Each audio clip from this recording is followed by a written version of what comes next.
कार्यक्रम की जैसा कि हम देख रहे हैं शुरुआत हो चुकी है। पहले जो कॉलर जुड़े हैं उनसे बात कर लेते हैं, फिर अगले विषय पर आज की हम वार्ता को शुरू करते हैं। जी। हेलो। हेलो। हाँ जी, नमस्कार। जी नमस्कार सर जी। नमस्कार जी, कहाँ से बात कर रहे हैं?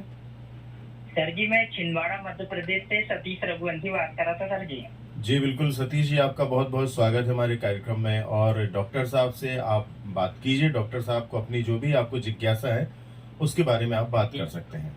जी रघुवंशी जी जी बिल्कुल सर। बोलिए। डॉक्टर साहब को सर मेरी ओर से और बुंदेली रेडियो की ओर से सर बहुत बहुत शुक्रिया सर। धन्यवाद धन्यवाद आपका। बताइए रघुवंशी जी क्या कहना चाहते हैं? ये सर जी मैं ये बोलना चाह रहा हूँ कि सर मेरे खेत पे मतलब 16 एकड़ जमीन सर हम लोग की। जी। और सर अभी हमारे इधर पे सर मक्का की बुआई चालू होने वाली है, 8 से 10 दिन में चालू हो जाएगी। जी बिल्कुल। तो मैं बोल रहा हूँ सर जी कि मतलब सब लोग नए नए बीज लेके बोते हैं, तो यदि पुराने बीज अपने घर पे हैं तो क्या सर उनको भी छानबीन करके उनको भी बुआई कर सकते हैं क्या? आपने अच्छा प्रश्न किया है। मैं आपके प्रश्न का जवाब अच्छे से मैं बता रहा हूँ, आप सुनिए थोड़ा सा गौर से। जी। तो देखिए, आपने बीज की बात की है कि हमारे पास घर का पुराना बीज रखा हुआ है जो कि साफ सुथरा है, जी। क्या उसको लगा सकते हैं? तो ये प्रश्न आपने वाकई में बहुत अच्छा किया है और हर किसान के मन में ये प्रश्न भी आता है कि हमको कौन से बीज का बोनी करना है और कौन के साथ नहीं करना है। तो मैं आज पूरे इस भारत देश में जहां भी किसान सुन रहे हैं हमारे इस बुंदेली रेडियो को, तो सभी को मैं अवगत कराना चाहता हूं कि बीज की हमको उम्र पर ध्यान देना पड़ेगा कि बीज आखिरकार कितने वर्ष की उसकी अवधि होती है। तो जो भी उन्नत किस्म की हम बात करते हैं तो बीज की उम्र आपका 8 से 10 साल का होता है, अधिकतम 10 साल। क्योंकि बीज आपके 4 प्रकार के होते हैं। पहला होता है आपका न्यूक्लियस सीड, इसको केंद्रीय बीज बोलते हैं। दूसरा होता है ब्रीडर सीड, जिसको प्रजनक बीज कहते हैं। तीसरा होता है फाउंडेशन सीड, जिसको आधार बीज कहते हैं। चौथा होता है सर्टिफाइड सीड, जिसको प्रमाणित बीज कहते हैं।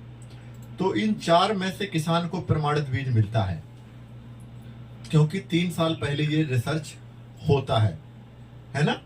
तो जब एकदम फुल एंड फाइनल पास हो जाता है तो वो किसान को दिया जाता है।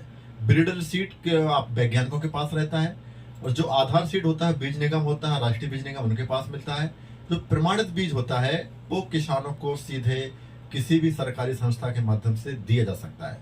तो 4 साल आपका ये हो गया, और सिर्फ इसको आप 4 से 5 साल और लगा सकते हैं।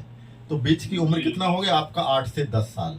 और यदि आप पुराना बीज लगाते हैं, जो आप जैसा कह रहे हैं, तो यदि पुराना बीज लगा रहे हैं, यदि 10 साल से पुराना हो गया है, तो स्वाभाविक रूप से उसकी उत्पादन जो क्षमता है, जो उसकी उत्पादन शक्ति है, वो धीरे धीरे कम होती जाती है। ये आपको इसको मानना पड़ेगा, क्योंकि ऐसा अक्सर आपने देखा भी होगा। यदि हम किसी एक उदाहरण के रूप में देखते हैं, चाहे किसी जानवर की बात करते हैं, गाय की बात करते हैं, भैंस की बात करते हैं, तो वो जितनी ज्यादा ब्यात होती है, जितनी बार बच्चे देती है, तो उसकी दूध देने की क्षमता धीरे धीरे कम हो जाती है। आप नहीं मानते हैं? जी जी बिल्कुल। हाँ, तो इसी प्रकार से बीज का भी जैसे ही आपका 10 साल से अधिक होगा, 10 साल तक तो अच्छा उपज देगा, क्योंकि 4 साल तो आपको देखने को मिला नहीं। आपके हाथ में कब आया? चौथी साल आया है। तो इसको 4-5 साल आप लगा सकते हैं। इसके बाद उपज धीरे धीरे धीरे धीरे बिल्कुल कम होती जाएगी, है ना? तो हमको क्या करना है? प्रयास करना है, क्योंकि देखिए आपका जो जीवन यापन है खेती पर निर्भर है। तो हमारा खाद लग रहा है, पानी लग रहा है, आपका मेहनत लग रहा है, तो हम बीज पर क्यों ध्यान ना दें?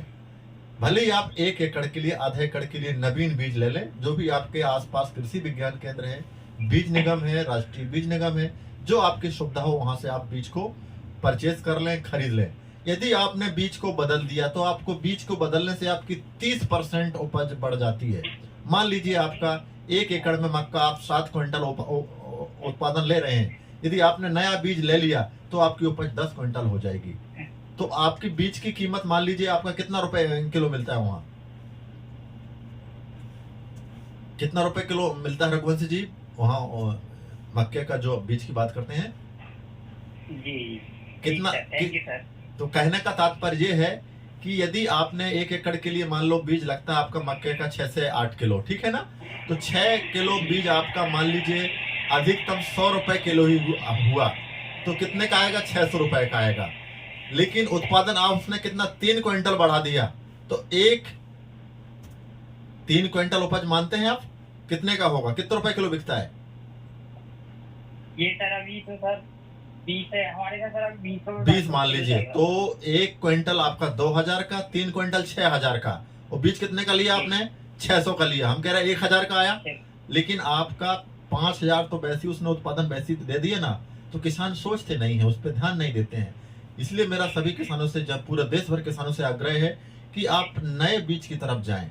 नवीन बीज को यदि हम लगाएंगे तो आपकी उत्पादन क्षमता बढ़ेगी, और उत्पादन यदि बढ़ेगा तो आपकी आमदनी भी बढ़ेगी।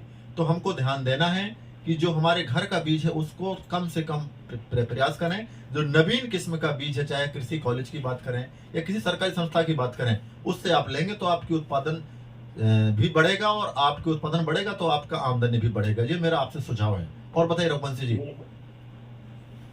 और सर ये मैं ये बोल रहा हूँ कि जैसे कुछ लोग बोलते हैं सर कि मतलब नए ही बीज लें तो उससे आमदनी बहुत अच्छी होती है, बोले ऐसा बोलते हैं। हाँ, तो नया बीज लेना ही चाहिए, इसलिए मैंने आपको पूरा विस्तार से बता दिया है। जी जी, मैंने सर बहुत अच्छा लगा सर आपने और मेरा नंबर नोट कर लें आप, 9893627815। फिर से मैं बता रहा हूँ, 9893627815। जी मेरा नंबर है, व्हाट्सएप नंबर है। यदि आप YouTube पे देखना चाहते हैं तो मेरा नाम डॉक्टर कमलेश अहरवार आप लिखेंगे तो उसमें भी मेरे को बहुत सारे वीडियो देखने को मिल जाएगा। 78 के बाद में सर क्या है? 15 98 93 62 78 15। डॉक्टर साहब का नंबर अभी हम ग्रुप में प्रेषित कर देंगे।